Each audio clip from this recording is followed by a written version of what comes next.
and open doors. So I just want to give you a trigger warning. This will probably be quite confronting. It was for me when I learned that many of the spiritual practices that I'd been practicing for 20 years and assuming they were completely safe actually come with a lot of risks. So that said, let's carry on. Well, there we go. There's the first one there, the quote from the end of the last session. When spirit is traveling, your body remains vulnerable. It is an empty vessel for demons and other beings. So you are literally an open door once you are astral traveling.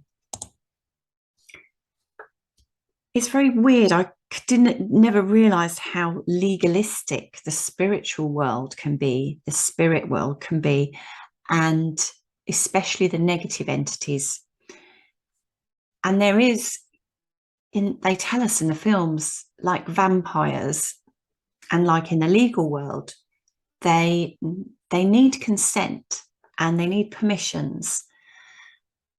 And a lot of spiritual and occult practices create the portals and the doors. And when we open them, just by opening them, we're presenting an invitation, we're giving a level of consent. And some doors are much wider than others. So the first one to talk about is invitations. We're literally sending out invitations to negative entities. It's like inviting Dracula into your house. So obviously rituals that, you know, the dark magicians and black magicians use to summon demons, that's obvious, and they know what they're doing and they're doing it with that intent. Now, these negative entities don't care about rules, and they will break and bend them and twist them if they can. So as far as they're concerned, if we use what we might call a spiritual practice of the light, then the demons will disguise themselves, shapeshift, and answer your invitation. So simple things like asking the universe for help, they will come in. That is permission as far as they're concerned.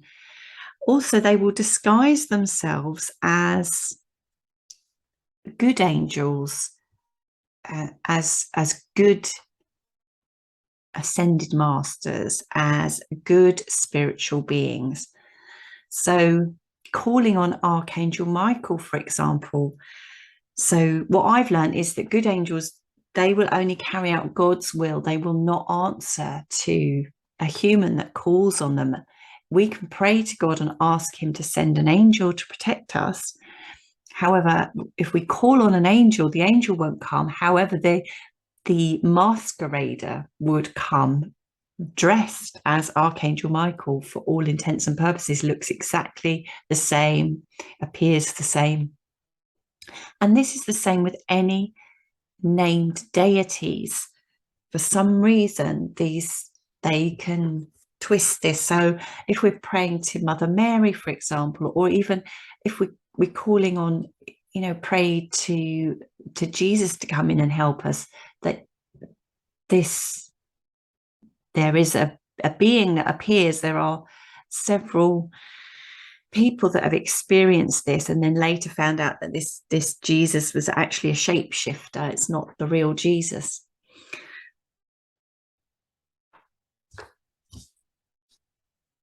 And using tarot cards or oracle cards, apparently demons, negative entities love those as much as Ouija boards. So when I asked my mentor, because what had happened, part of what led me down this journey and all this research was I'd started learning tarot cards, and I asked my mentor, so my tarot teacher, lovely lady, said, oh, she was laughing, she said, oh, my Christian friends keep saying they'll pray for me because of what I do. And I said, oh, that's ridiculous. I'm sure that there's nothing. in the Bible about tarot reading. I asked my mentor, who's very knowledgeable and has studied the Bible and mountains of spiritual books, ancient books for years. And I said, oh, tarot cards. He said, oh, demons love that stuff. He said, you could potentially do it if you are Gandalf. So you have to have this, you know, huge wisdom and have learnt so much before you dabble in anything like that. Divination tools as well attracts these demons, any kind of divination, psychic readings, astrology used for divination.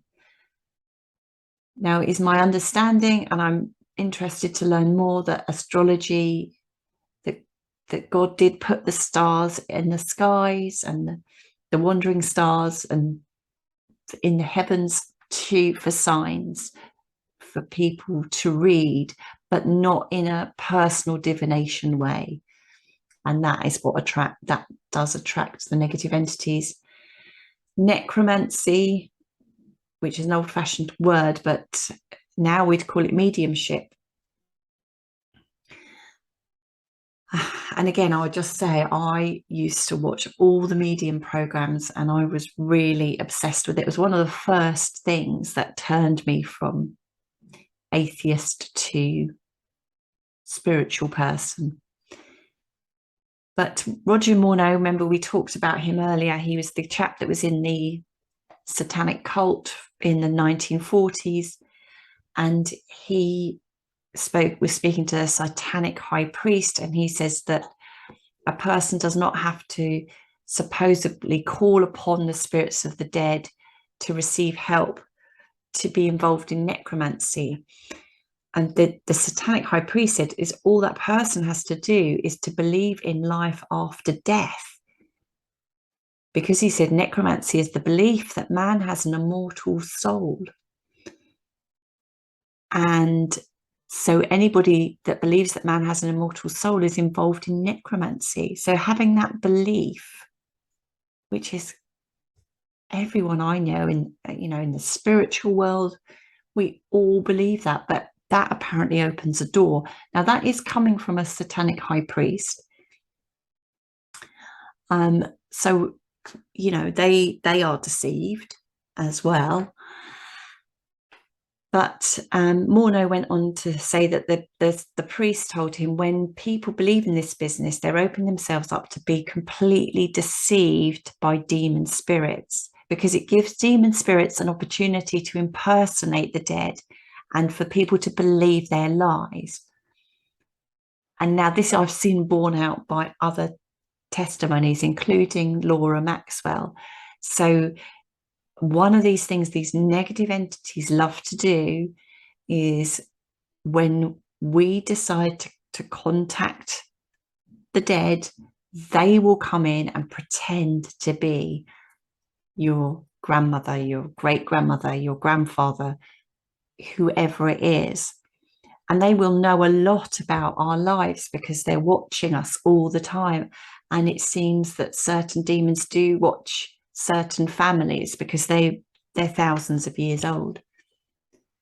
And the master of the demons, who that priest obviously believes that the great master is the devil, and he was saying that it brings the great master the respect and reverence that is due to his great name. And it makes all the other spirits exceedingly happy because they're the ones that have worked to lead people to believe in life after death, and they rejoice. So these spirits come through and they paint a picture of the afterlife and what it's like, and they're telling a lot of lies and they're deceiving us. And I mean, this shocked me to bits and it really rattled me. And so if you're still listening right now, I can totally empathize and understand how rattling this is. But for me, I just had to keep researching because I had to know the truth. And if these things are out there doing this, and that whole thing that they've painted is a lie, then I want to know. I want to know what is true and what is false. And when we astral travel, we're going into their realm. So I said before, I don't think the astral realm is a good neighborhood, but regardless of that, when we go into the astral realm, we're going into their realm. It's their rules, their house. We don't know the rules. I'm sure that there are adepts and, secret mystery schools, people that have learned this. But what we know in the general spiritual world out there, we don't know. We just don't know what we're getting into. So Anton LaVey, he founded the Church of Satan in 1966 and brought it to the Western world as an organized religion. So he authored their version of the Bible, the Devil's Bible. And he states that there are so many parallels between New Age and Satanism. And this is a direct quote from him. In the scores of books lining the shelves of New Age bookstores, there are instructions for guided meditation, creative visualizations, out-of-body experiences, getting in touch with your spirit guides, fortune telling by cards, crystal balls, or the stars. New Agers have freely drawn upon all manner of satanic material, adapting it to their own hypocritical purposes. But in truth, all New Age labeling is again trying to play the devil's game without using his infernal name. So for me, that was very worrying, that there's so many parallels with New Age and Satanism. So let's continue with the portals. Hypnosis. For some reason, as soon as you're in a certain brainwave state or frequency, then you're vulnerable to these entities coming in. Transcendental meditation, we think, who promotes that? So meditation where you're chanting specific things or emptying your mind seem to be particularly wide doors for these things. And think about who promotes this: Oprah, Ellen, Marianne Williamson, Jim Carrey. And it's very heavily promoted. And that always raises alarm bells in my conspiratorial head. And most of the studies, I taught meditation for 10 years, and I was constantly telling people about all the positive effects, but apparently the studies, when they do them, they don't ask for negative experiences. Come back to that. So there's also this is a secular study which I thought was really interesting about meditation, Dr. Willoughby Britton. So in 2006, she was doing her residency in an inpatient psychiatric hospital. And while she was there, 2 people were hospitalized after a 10-day retreat at a meditation center nearby. And she just had this thought, wow, meditation can be serious. Someone should study that. So 11 years later, her study, 2017, was published. And I'll put a link in the notes below, but there's the title of it. And they followed 60 experienced meditators, and anyone who had previous a medical history of mental health issues was excluded from the study. So anyone that had mental health issues prior to starting meditation. And this was the result. So 82% experienced fear, anxiety, panic, or paranoia as a result of meditating, not necessarily during, but since they'd started meditating. 57% had depression, dysphoria, or grief. 43% said they'd started re-experiencing traumatic memories. 30% had experienced rage, anger, aggression since they'd started meditation regularly. 47% had started experiencing physical pain. 27% sleeplessness, 23% headaches and head pressure. Suicidal thoughts in 18%, and 17% had such severe psychiatric problems as a result of meditating that they required inpatient hospitalization. And the weird thing as well was that the study found that the more and longer a person had experienced meditation, the worse the effects would be. And she says, Dr. Britton says, many experiences resemble to varying degrees schizophrenia, psychosis, and other major mental illness. And she also found side effects of this nature lasted from anywhere between 1 to 6 months and 1 to 3 years.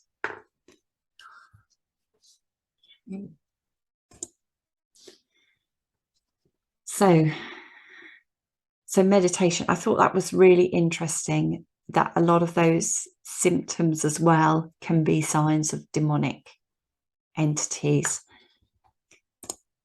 Now, of course, they wouldn't even think to go there in the secular world about that. So Carolyn Hamlett, again, this is the astral traveller, and she says that opening the third eye is opening a portal, and she says, don't do it. You don't need to. You know, actually, and I've taught this myself, and I was taught this for 20 years in the spiritual world, that to have a direct connection to God, you need to open your third eye. And Carolyn Hamlett says you don't. Opening the third eye makes yourself a portal to the demonic kingdom. And she says the masters, so these are the masters in the spirit realm, use humans to access information and to use us in the ways that we mentioned earlier. And she says they need us to access other realms, such as this realm here. She says they need our agreement. So the moment we start doing practices to open our third eye, then we are making an agreement that we can become a portal. And then they can come in and we become their hosts. She describes the third eye as the seat of the soul. And she says when we open it, we're giving them the keys and the driving seat. And she says the third eye is the demonic entrance to us, to use us as a portal.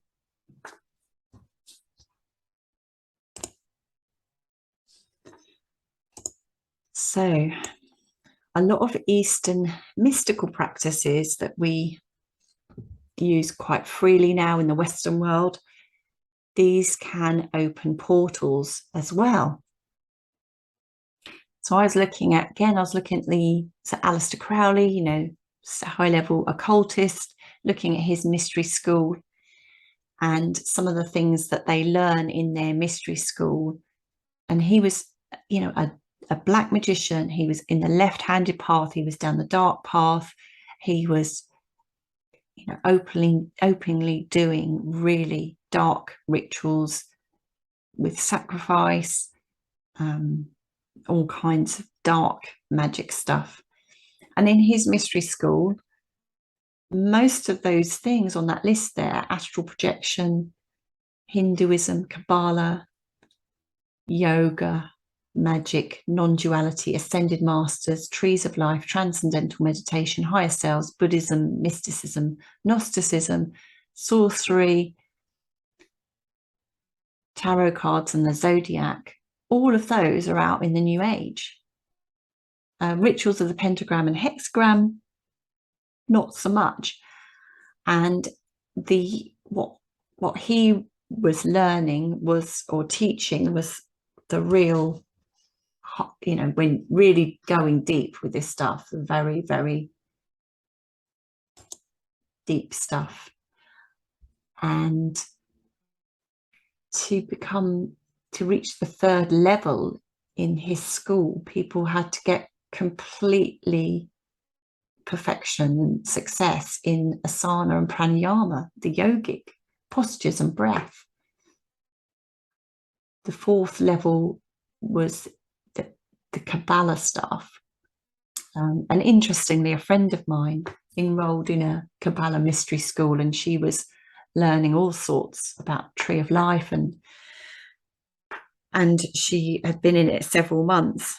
And then once you get to a certain level, and then they started teaching her that she came back from it, and she said to me, oh, you know, Lucifer isn't bad. Lucifer is light, and a light being, and a good angel. And anyway, she left a few weeks later because she said it got really weird. So it is interesting that the deeper you go down these things, now whether that's infiltration or because it was originally set up by the dark side, I'll leave that to you to ponder.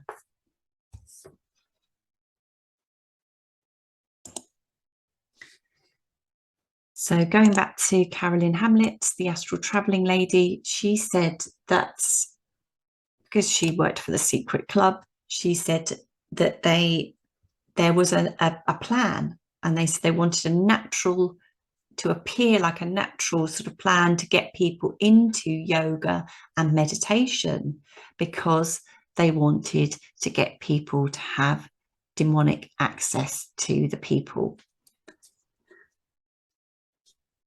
Kundalini practices, whether it's a Kundalini meditation or a Kundalini yoga, and again, I used to teach these and practice this, and I'm very sorry that I did. However, the Joy of Satan website describes the serpent. A symbol of Satan represents the fiery Kundalini force coiled at the base of the spine, which upon ascending transforms the human mind and soul to a much higher level of understanding and ability. This is the true meaning of raising the devil. You're literally handing control of yourself to the devil with this practice. I know a couple of people who've had Kundalini awakenings, and somebody who had a partial Kundalini experience. And the people that one person that I know said it was like she went mad. It was really uncomfortable until she settled down with it. Interestingly, she works with a spirit guides regularly now. But it was a very unpleasant experience. And yeah, a couple of other people I know have had them. And one person was became very egocentric as a result. So yeah, so this whole thing about it being the goal of the spiritual goal and reaching enlightenment, I really think we should question that. And it certainly appears to come with a lot of danger. Chanting. So, big rule of thumb, do not chant anything you don't understand, and also research it, research the roots of it. I went to a Buddhist chanting evening one New Year's Eve, and they had the chants, and underneath it had the translation. And one of the things we were chanting was, I worship you, I give myself to you, Goddess Tara. And it was all about giving yourself to these different gods and goddesses. So again, you're giving permission, you're passing ownership of yourself to these entities.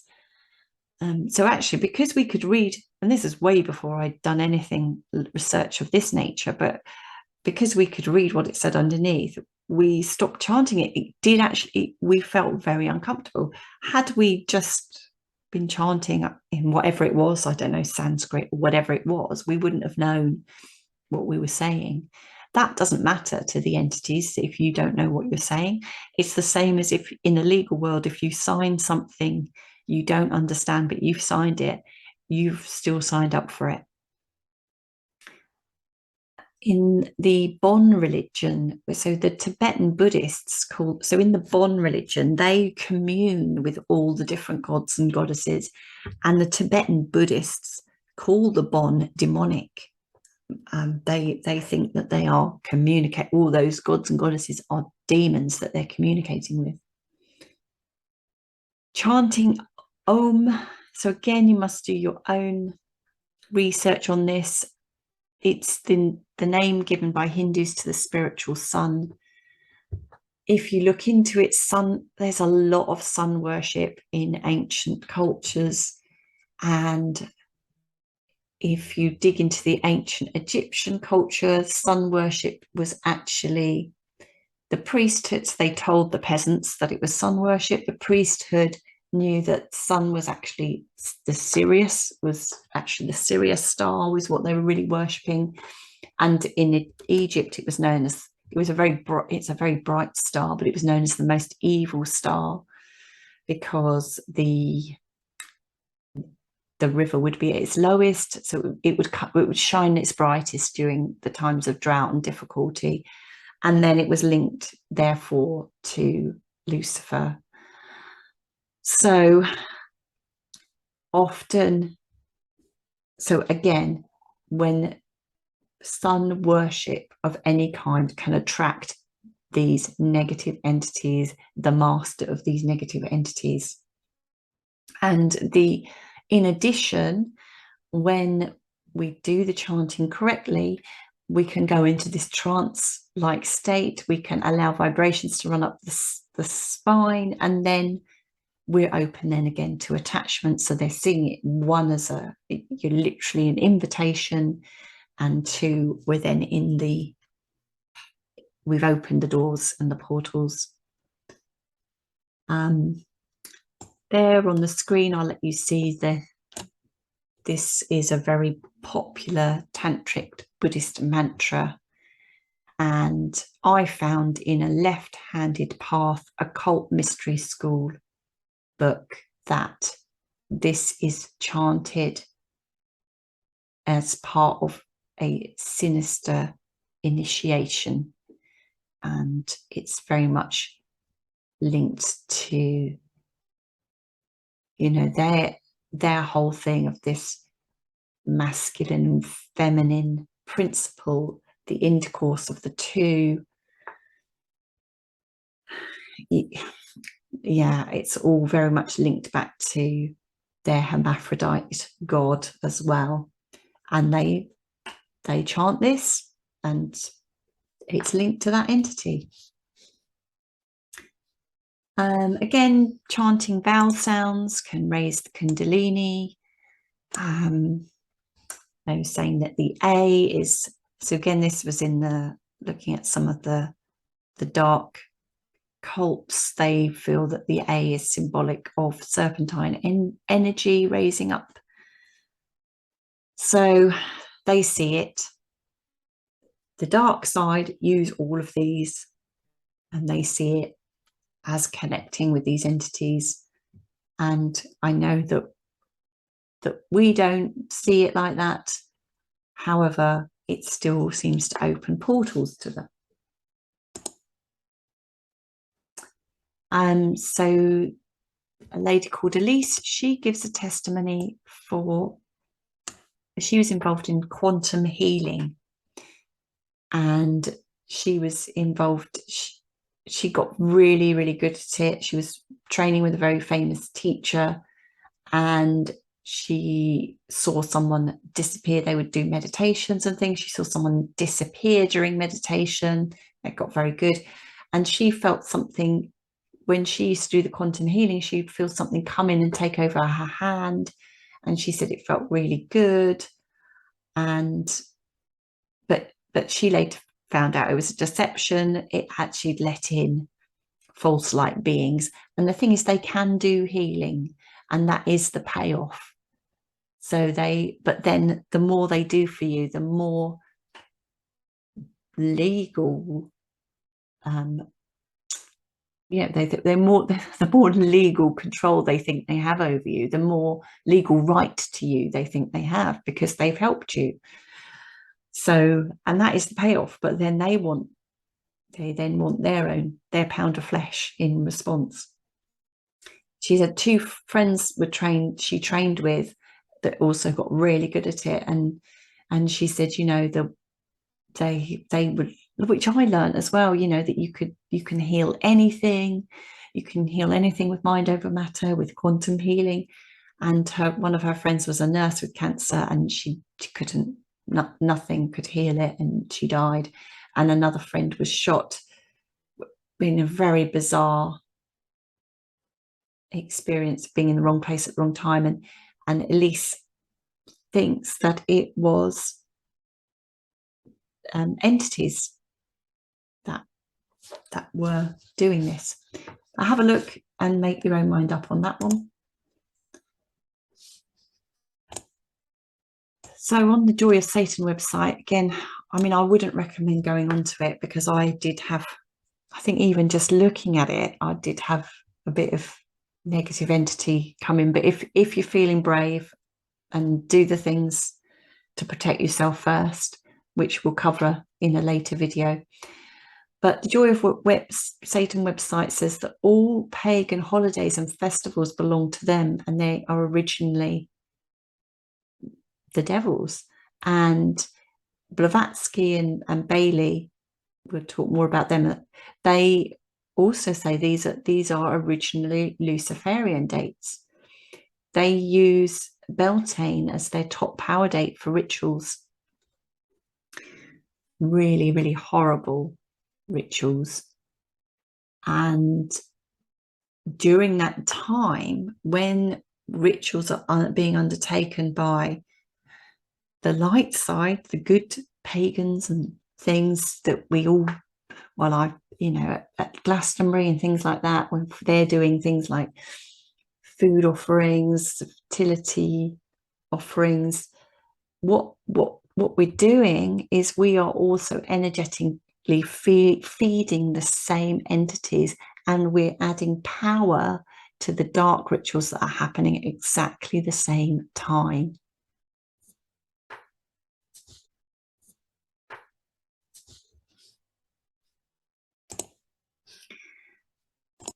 So yoga is about,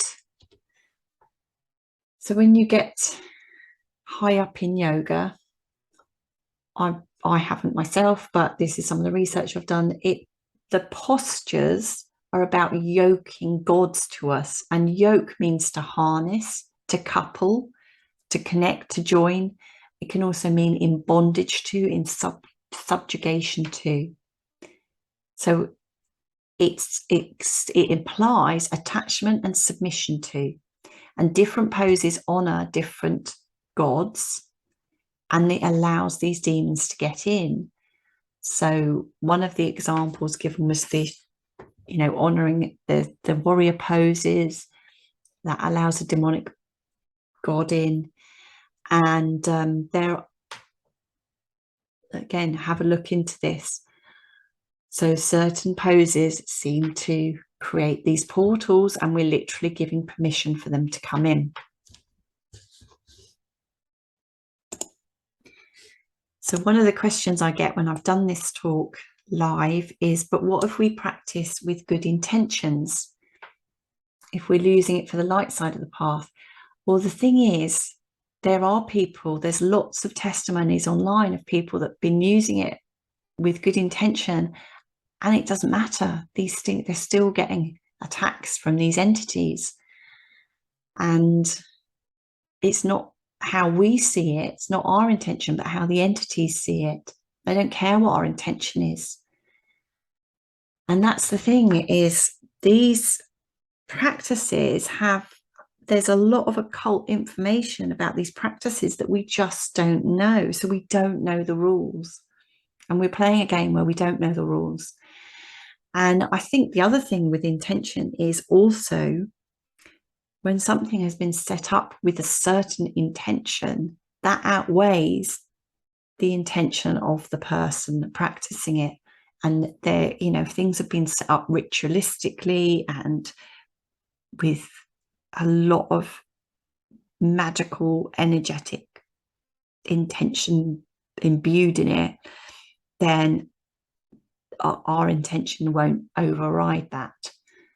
I mean, again, I don't understand how it works, but what I do know is that people practice the poses with good intentions, and then they still end up getting negative entity attack.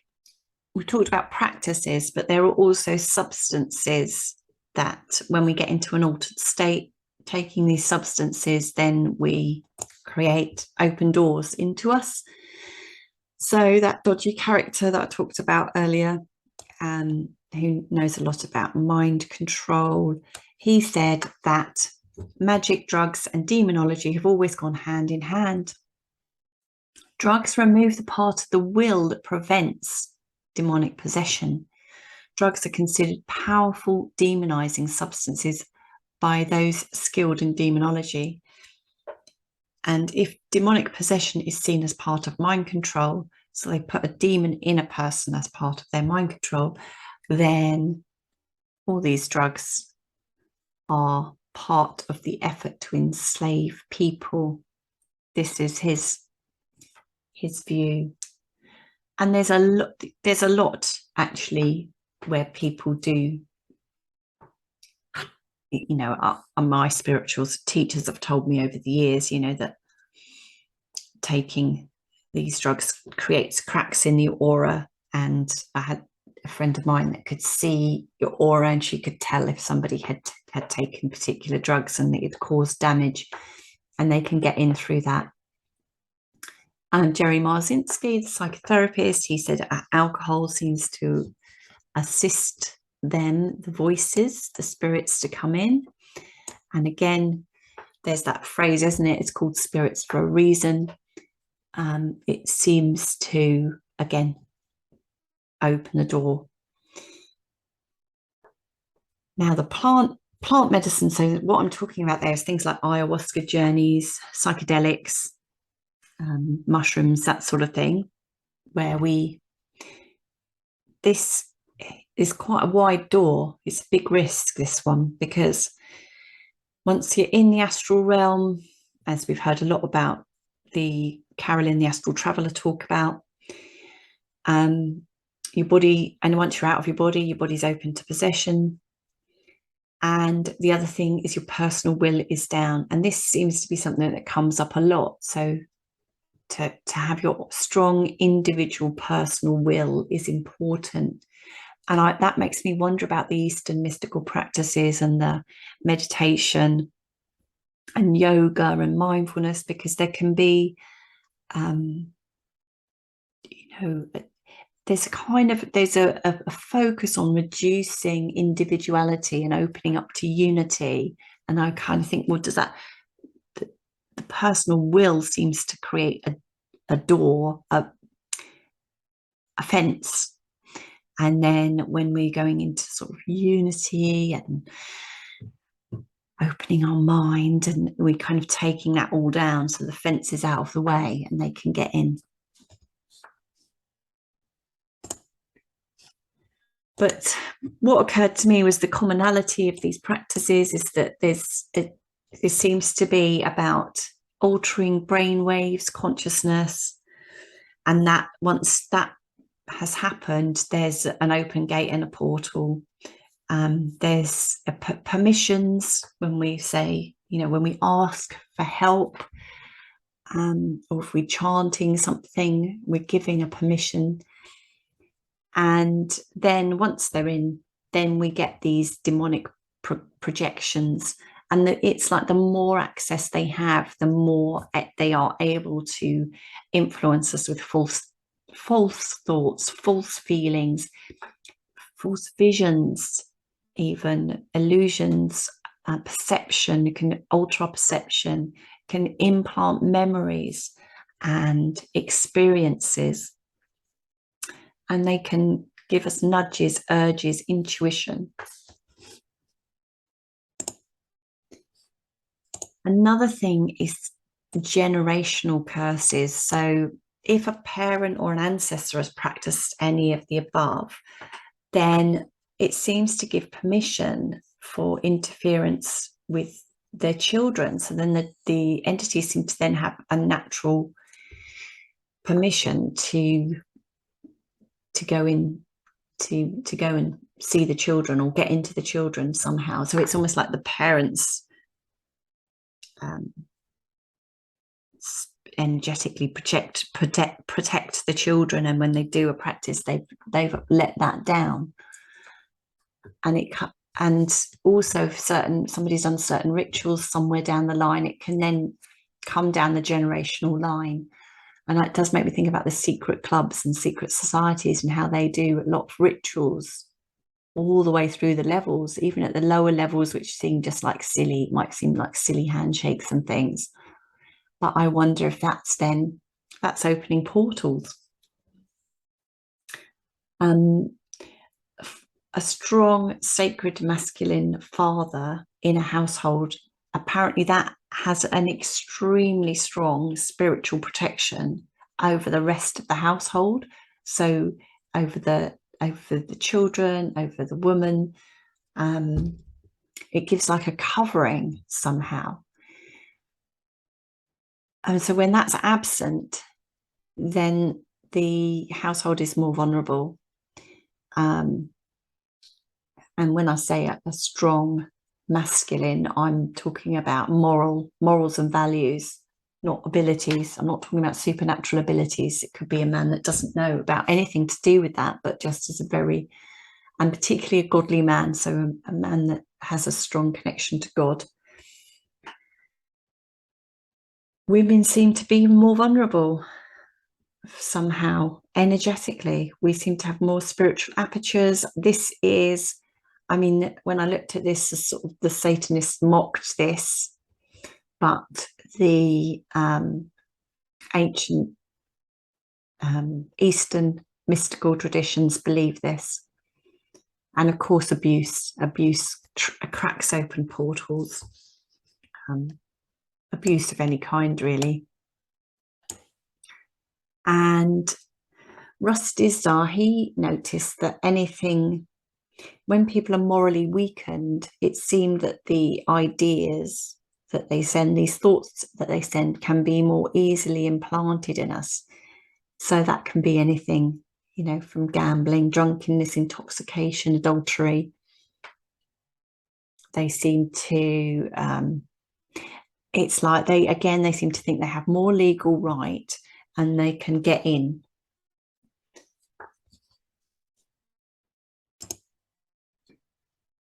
So next time, it's actually going to be part 5 next time, how we protect ourselves. Okay.